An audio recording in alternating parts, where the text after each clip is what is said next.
बहूनि सन्ति नामानि रूपाणि च सुदश्यते।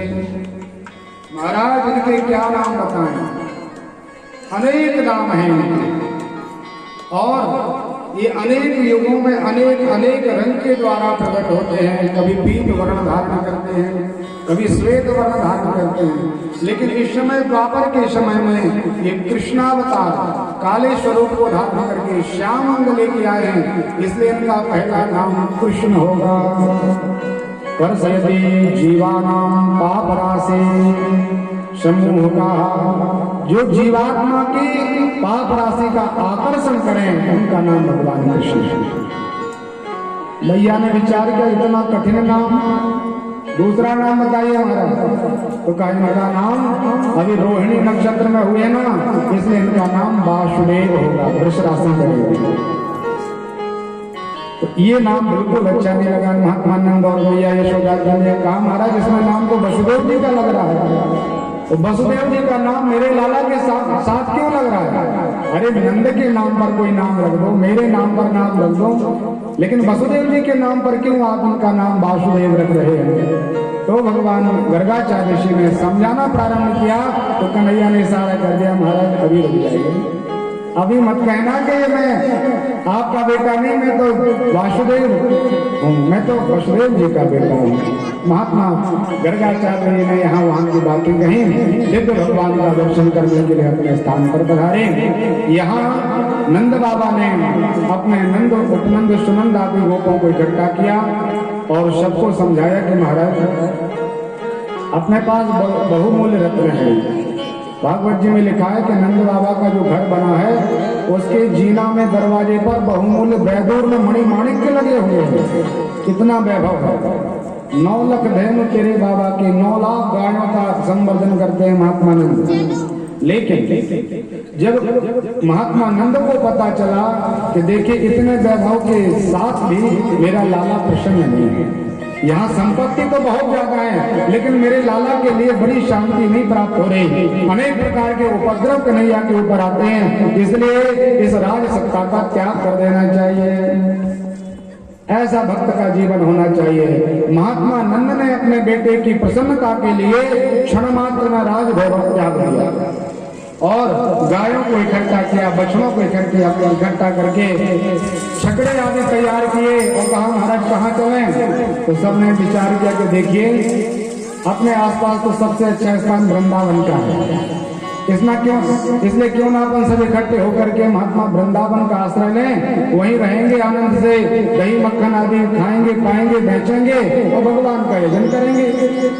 तो जो वृंदावन का नाम स्मरण आया तो सबका मन प्रफुल्लित हो गया, द्रवीभूत हो गया। और सुखदेव स्वामी ने सुंदर शब्द खींच दिया, वनम वृंदावनम नाम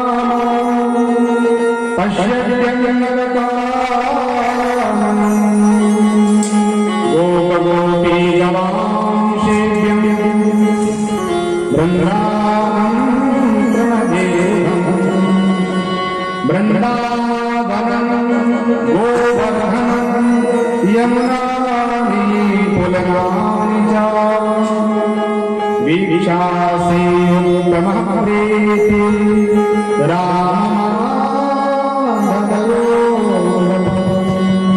बोल वृंदावन धाम की जय, वृंदावन बिहारी लाल की जय। अब भगवान वृंदावन बिहारी बनने वाले हैं। अभी तक तो भगवान गोकुल में थे, भगवान 4 वर्ष आनंद के साथ भगवान वृंदावन में प्रवेश किए। सबने अपना अपना सुंदर स्थान और शिविर तैयार किया।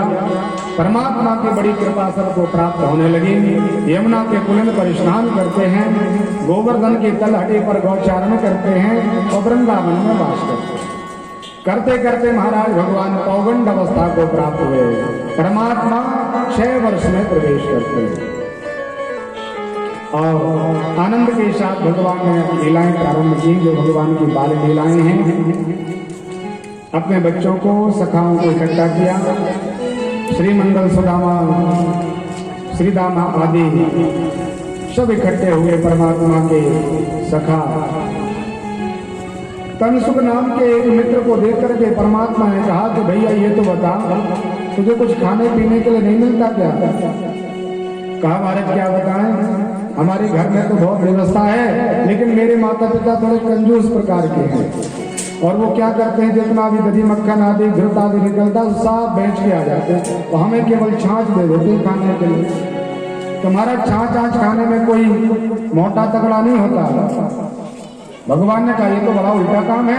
अब आप ऐसा करो, यदि माता पिता देते नहीं तो आप स्वयं खाना प्रारंभ करिए। और परमात्मा ने दूसरों को चोरी कराना सिखा दिया। कहा हमारे पहले अपने घर में चोरी करेंगे, और घर में यदि सफल हो गए तो फिर दूसरों के घर में देख लेंगे, इसलिए पहले आनंद से अपने घर में ही देखिए। तो प्रयास करना प्रारंभ किया, और चोर मंडल के अधिपति भगवान कृष्ण स्वयं हो गए। तनसुक नाम का जो मित्र था परमात्मा का, उसने विचार किया, कन्हैया ने कहा कि गाय लग के आए और महाराज जल्दी से गट-गट करके पूरा दूध पी ले। 2 लीटर दूध निकला। मैया ने दूध दुधन करके और जहां रखती थी वहां रख दिया, रख करके अन्य कार्य में निमग्न हो गई। यहाँ वो तनसुक नाम का जो उनका बेटा था वो गया एकांत में, और महाराज पूरे पात्र को उठा लिया और एक सांस में 2 लीटर दूध बांध कर। रात्रि का समय प्रारंभ हुआ तो मैया ने कहा बेटा भोजन तैयार है, भोजन कर लो। तनसुक ने कहा भैया बिल्कुल इच्छा नहीं है कुछ खाने पीने की, आप तो थोड़ा अस्वस्थता सी है, शरीर थोड़ा सा अस्वस्थ लग रहा है। माने कहा कोई बात नहीं बेटा, कल देख लेना। और तान दुपट्टा सो गया। खर्राटे की नींद आई महाराज को। प्रातः उठ करके गया, कन्हैया ने कहा महाराज क्या हुआ? बोले महाराज काम बन गया है, आज तक दूध का स्वाद नहीं मैंने चखा था, वहां थोड़ा बहुत पाव 2 पाव नहीं, इससे 2 लीटर दूध का आहार किया। परमात्मा ने कहा ऐसा ही आनंद लो, और आनंद लेना सबने प्रारंभ किया। अपने अपने घर में चोरी की। 2-10 दिन व्यतीत हो गए तो परमात्मा ने कहा कि हम अपन इकट्ठे एक जगह चोरी करेंगे। तो कन्हैया अपने बाल सखाओं को इकट्ठा करते, पहले से मंत्रणा कर लेते कि हम गोपी क्या चल रहा है, और भगवान ने दिव्य दधी मक्खन की चोरी करना प्रारंभ कर दिया। श्री सुखदेव स्वामी राजर्षि परीक्षित को कहते हैं, राजन संसार के जीवात्मा जीव जगत के प्राणी परमात्मा को भोग लगाते हैं कि कन्हैया एक बार मेरा भोजन ग्रहण कर लीजिए, लेकिन नहीं पता परमात्मा आते हैं कि नहीं आते। और उन गांव के द्वार देखिए जो पोखर का पानी पीते हैं, अनपढ़ गवार हैं, उनके घर में भगवान स्वयं जाते हैं भोजन और भोग लगाने के लिए। परमात्मा ने ऐसी लीलाएं प्रारंभ की। आज इसके यहाँ कल उसके यहाँ, ऐसा करते करते भगवान ने बड़ा उत्पाद प्रारंभ कर दिया। एक बार एक सखी अपने घर में एक सुंदर वस्त्र लेके आई, साड़ी लेके आई, और वो साड़ी उसने अलमारी में रख दी। शाम का समय हुआ तो अपने सखियों में बैठी तो वो साड़ी लेके आई और सबको बताने लगी कि मैं ये लेके आई। माताओं को थोड़ी सी ये क्रिया रहती है कि कोई भी सामान लाए तो पहले 2-4 लोगों को बता देती है, तब आनंद आता है कि हाँ हम कुछ लाए। और जब सामने वाला कह नहीं देता महाराज कितना सुंदर है, कहाँ से लाए, उसके लाने का भाव सिद्ध हो जाता है। इसी तरह वो सबको बता रही थी मैं ये साड़ी लाई, मैं यहाँ से लाई, इतने रुपए की लाई। कन्हैया चुप करके देख रहे थे कि देखते हैं आपकी साड़ी कितनी सुंदर है। और लाला ने रात्रि में आकर के जहां पर वो साड़ी रखी हुई थी, वो साड़ी को उठा लिया। महाराज जैसे कोई चूहा एक एक धागा अलग कर देता है, ऐसे साड़ी को बिल्कुल नष्ट करके